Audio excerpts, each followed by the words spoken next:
Орхон аймгийн А1001, 1002 автозам дагуух тамхины бөөний төв гэсэн хаягжилт бүхий газрууд нэршлийн хувьд зөрчилтэй ба тамхи худалдан борлуулахын зэрэгцээ хүнсний бараа бүтээгдэхүүн худалдан борлуулахыг хориглодог байна. Гэвч өнөөдрийн байдлаар тамхи худалдан борлуулахын зэрэгцээ хүнсний бараа бүтээгдэхүүн зардаг 10 гаруй газар худалдаа үйлчилгээгээ үзүүлж байгаа юм. Эдгээр газруудад тавих хяналтаа сайжруулж ирэх 10 дугаар сар гэхэд үйл ажиллагааг нь жигдэлнэ гэлээ. Наад чи бол хаягжуулалтан дээр анхаарах зүйлүүд байгаа.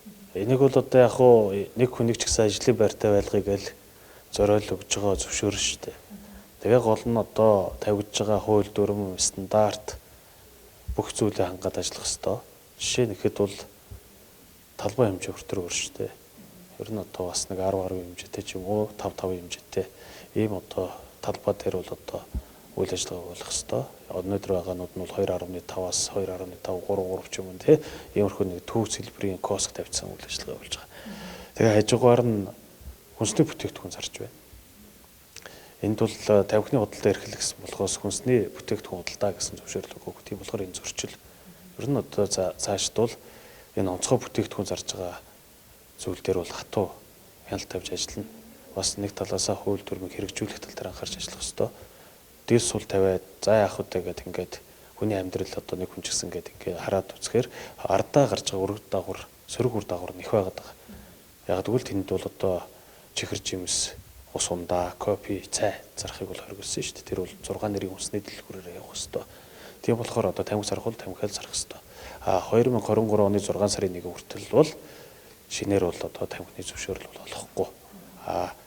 Жижиглэгийн худалдаа эрхэлж байгаа тэр хуулинд нийцээд одоо 6, 8 нэрийн болон супермаркет ажиллуулах байгаа аж ахуйн нэгж байгууллагуудад бол олгоно. Тэгэхээс бол тэр бөөний худалдаа, жижиглэгийн худалдаа хийж байгаа тэр юмуд дээр бол шинээр олохгүй. Нэгсэндээ одоо тэр бөөний худалдаа гэдээ тавьсан байгаа нөтөч юм бол тамхиг бол одоо хайр паачкаар нь биш. Одоо ширхгээр нь зарж байгаа шүү дээ. Нэг харьцагт 20 ширхтэй байдаг. Тэрүүгээр нь зарж байгаа болохоор энэ бол бөөний худалдаанд орохгүй гэж үздэг. Энэ хууль дүрмэндээ ч тийм байна. 10 орчим төвс байна. Одоо ингээл яваад орохоор хажууд нь кофе, цай, ундаа, ус. Тэгээ чихэр жимс гэдэг одоо хүнсний бүтээгдэхүүн зараад зогсож байна. Энэ бол одоо нэгсэн тоо хуулийг зөрчиж шүү дээ. Тамхины худалдаа эрхлэх гэсэн болохоос хүнсний худалдаа эрхлэх гэж зөвшөөрөл өдр олгоогүй. Энийг одоо бид нар бол энэ одоо 10 сарын 1 гэхэд бол нэг талд нь гаргана. Тамхиал зарна. Тэгээс бол хүнс худалдаа алж болохгүй. Тамхи худалдан борлуулах зөвшөөрөл нь тусгай гэж явдаг учраас зөвхөн тамхи худалдахыг зөвшөөрдөг. Хэрэв тамхи худалдан борлуулахын зэрэгцээ хүнсний бүтээгдэхүүн худалдан борлуулах гэж байгаа бол 6 болон 8 нэрийн дэлгүүр гэсэн зөвшөөрөл авах ёстой гэсэн юм.